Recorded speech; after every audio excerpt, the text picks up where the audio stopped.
Hello, everyone. Welcome to Girl Meets Rugby. My name is Christina Lanham, and we have entered episode 013. Today, we're going to be covering a little bit of news on U.S. Eagles selection. We're going to be talking finals and semifinals that are coming up or have completed in both the WER and the MLR. But needless to say, we are ending on a really strong note for rugby in America this season in terms of the professional side of things, and we're just gearing up for our international summer matches. So, this is going to be a great episode. We've got plenty to talk about. So, let's go ahead and jump into the news.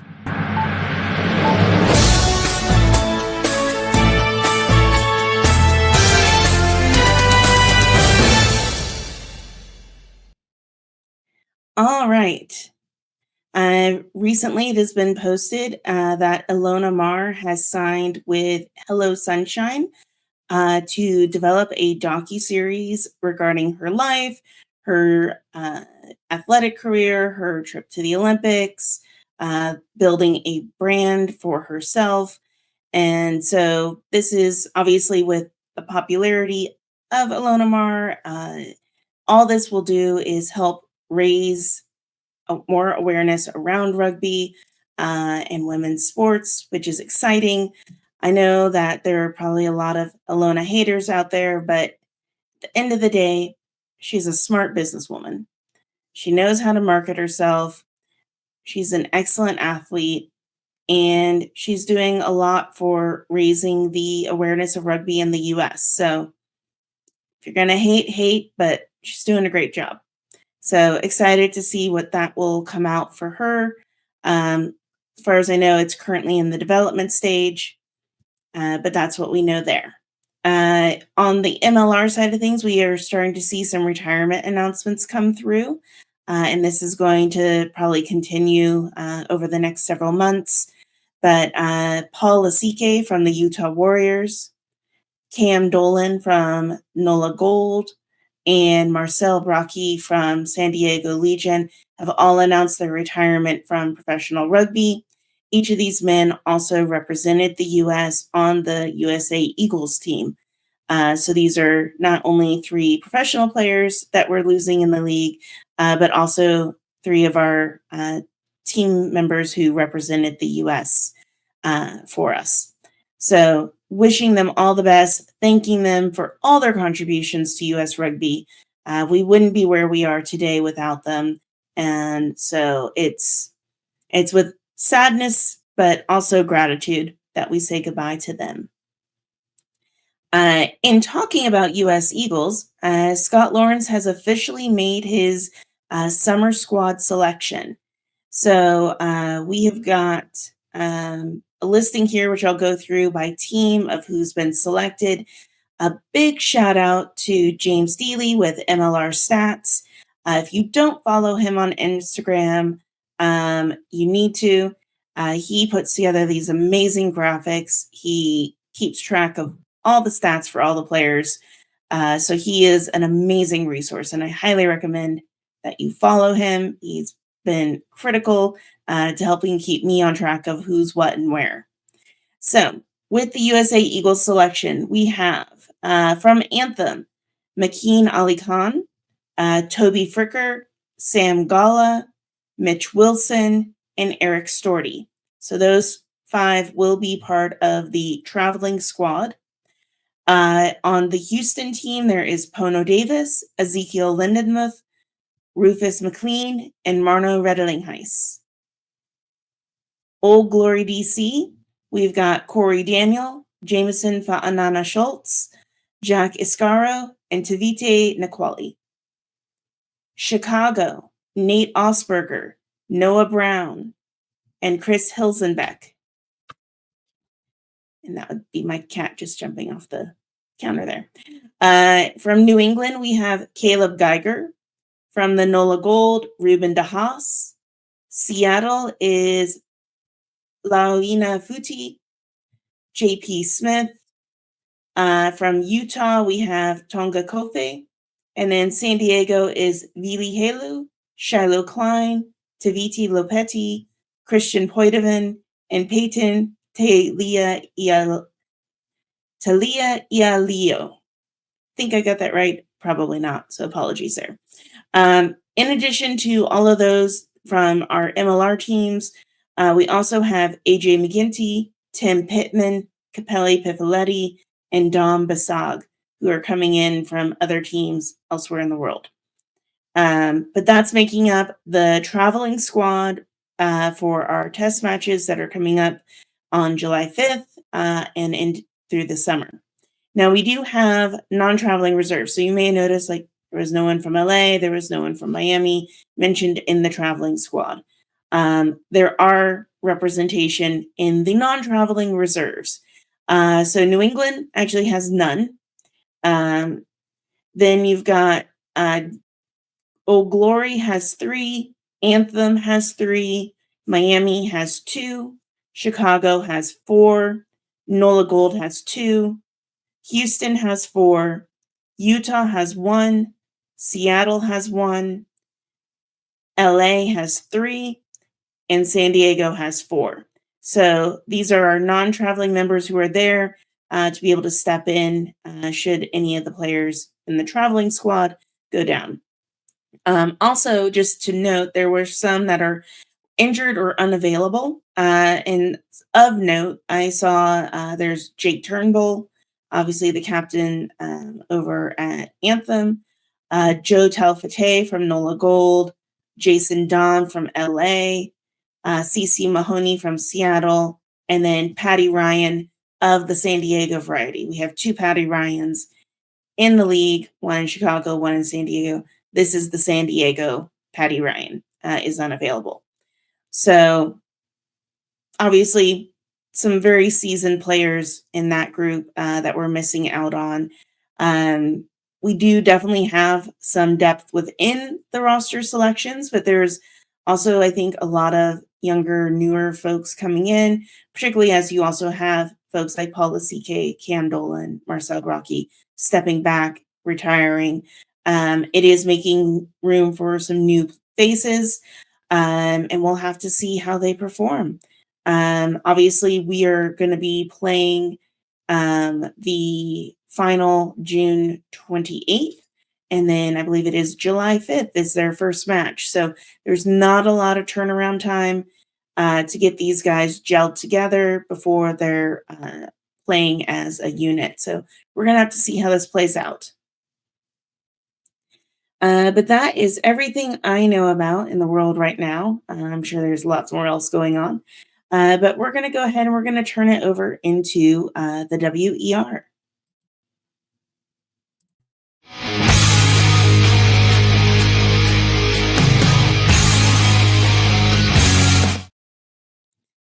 All right.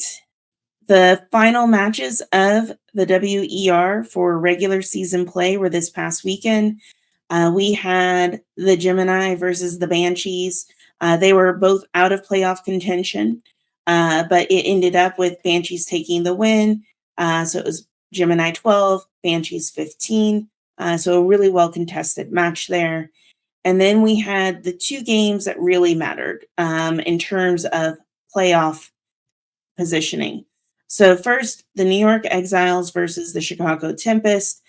This game kind of played out the way we assumed that it would, with New York taking the win 43-14. This catapulted them ahead of the Breakers in the playoff contention, and it was really down to the last match of the season, which was the Breakers versus the Denver Onyx.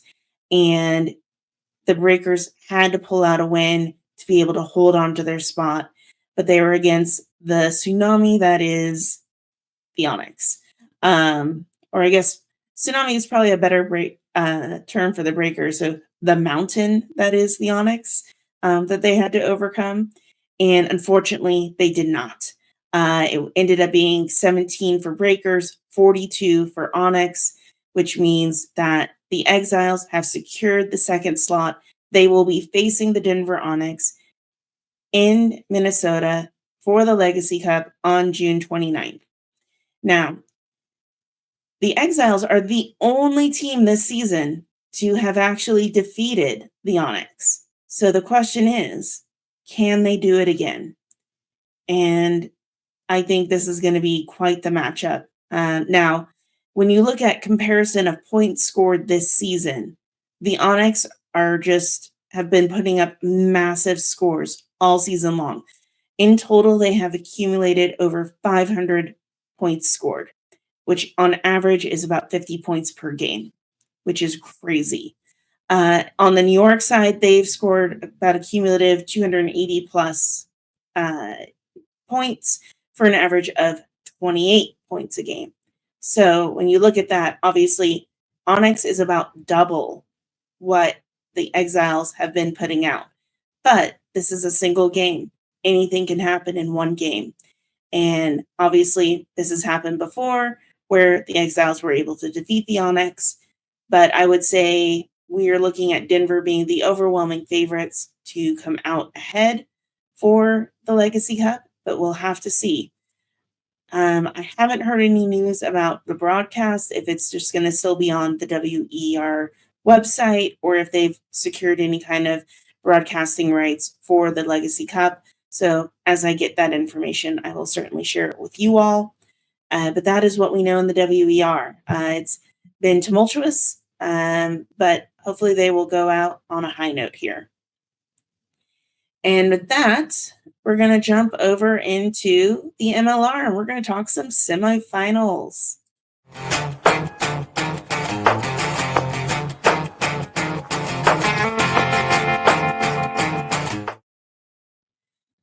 All right, this past weekend and then a little bit into this week, we had our semifinal matches.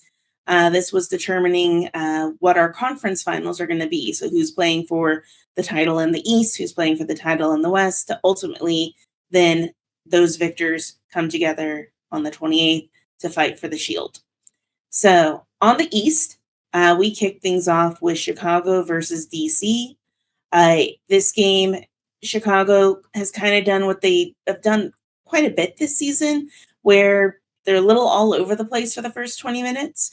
They were really on the wrong side of the ref for quite a bit of the first half of that game, but seemed to settle in and get things together. But when they went into the sheds at the half, it looked like DC was up, and it was questionable, like, well, maybe DC will take this. Who knows? But that ended up not being the case. Final score was 27-16 in favor of Chicago. They really pulled it together, particularly in that last half, getting their points together. I believe DC was in at 16 at the half, so they didn't score in the second half. Apologize, I did not take my notes as I normally would, so I'm trying to go off of memory, which is never a good idea. But overall, it was a good match. It was interesting to watch. Even though Chicago ended up more than or 9 points ahead at the end, it still felt like this could be anyone's game for a large portion of it. So Chicago took the win for the 2-3 slot. And then you had New England and Miami. So you had your New England on the top, Miami at the bottom for the Eastern Conference facing off. And this one was not much of a contest. Final score was 32-10. For the longest, Miami had just a penalty kick that was their only points on the board. New England was really running the show there and, just really outperformed Miami. And they were performing up in Quincy, which is definitely going to give them that good home advantage. And this is the first playoff season for Miami, so they've got a lot to learn. I think there's just some areas in their set pieces and such that they can clean up anyway. But this will be a good learning experience for them. And they had an improvement over last season. But New England firmly secured that slot. And so this weekend, it will be New England versus Chicago in Quincy to determine the Eastern champ. Now, we all know New England is going for that three-peat. Chicago is desperate to take that away from them. I foresee this match being a very entertaining, very back and forth game. I think it's going to go down to the last minute to figure out who wins. I'm still leaning towards, I'm hoping Chicago takes the win. Sorry, New England fans. But I am hoping for Chicago to do so. But we'll see how that plays out. But they were, as I predicted last week, they were the victors of their semifinals. Now, if we move over to the West, we had Utah versus Seattle. So Utah in the number 1 seed slot. Seattle managed in the very last minute of the last game of the season to secure their 4th place spot. This one, it looked like in the beginning it was going to be a complete runaway for Utah. When they went in the shed, Seattle didn't have a point on the board. And it was like, I don't even know if they're even trying at that point. It was like Utah was in control. But then at the second half, I don't know if Utah let off the steam, Seattle got their things together, but it came down to a 23-21 final score. Utah took the win, but I mean, you're talking a 2-point differential there of who could have taken that. It could have been anyone.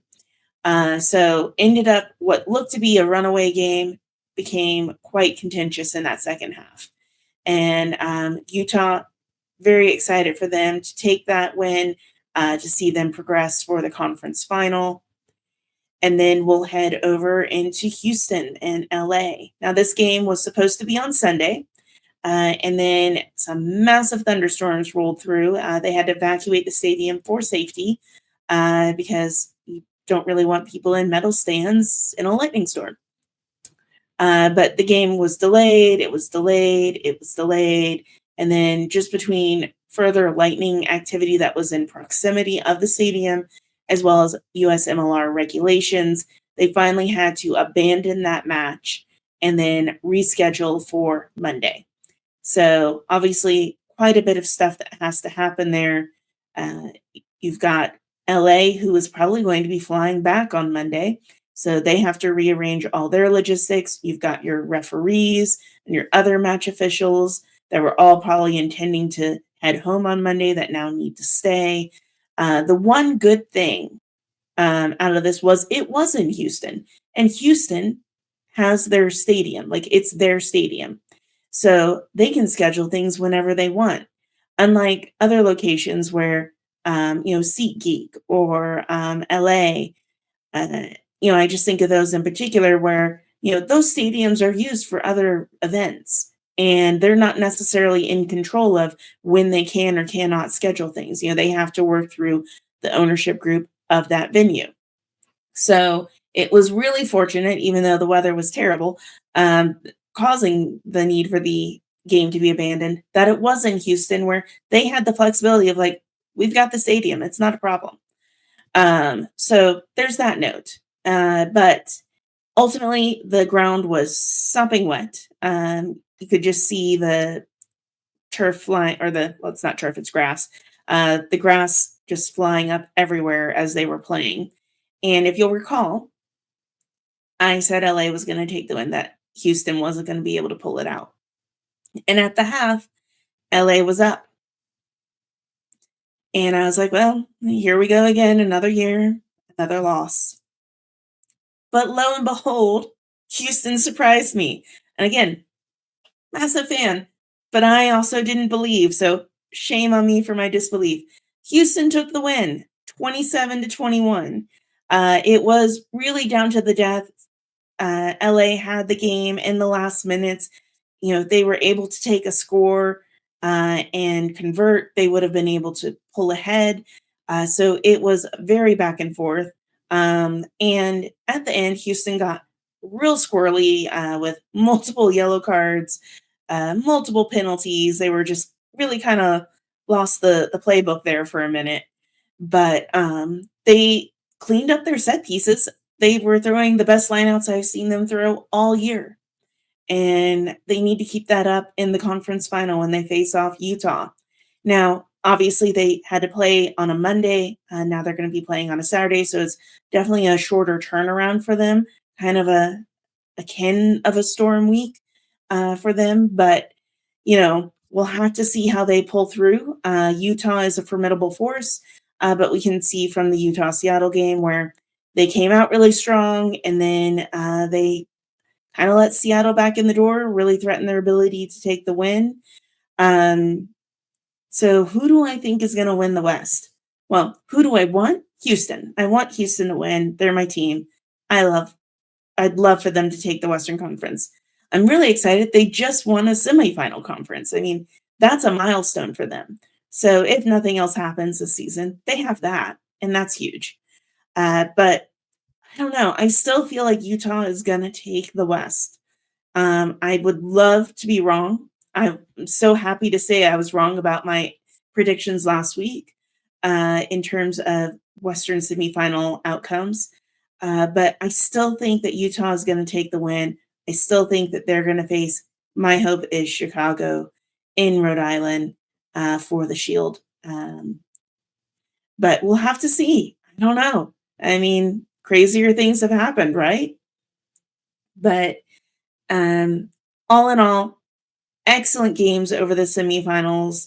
I would say the only one that was kind of a real obvious was the New England Miami match. But I feel like these are going to be some bitter battles. Like there are going to be bodies littered across the pitch for the conference final matches, which will be interesting because they still need to be able to get back up the next week and go for the conference final. But I think there's going to be heavily contested. I think they're going to be really good games. So highly encourage you to go check them out this weekend on ESPN Plus. And with that, we're at the end. That's everything we've got to talk about. I wish you guys the best week ever, and we will chat again next week talking about who won the conference finals. Take care, everybody.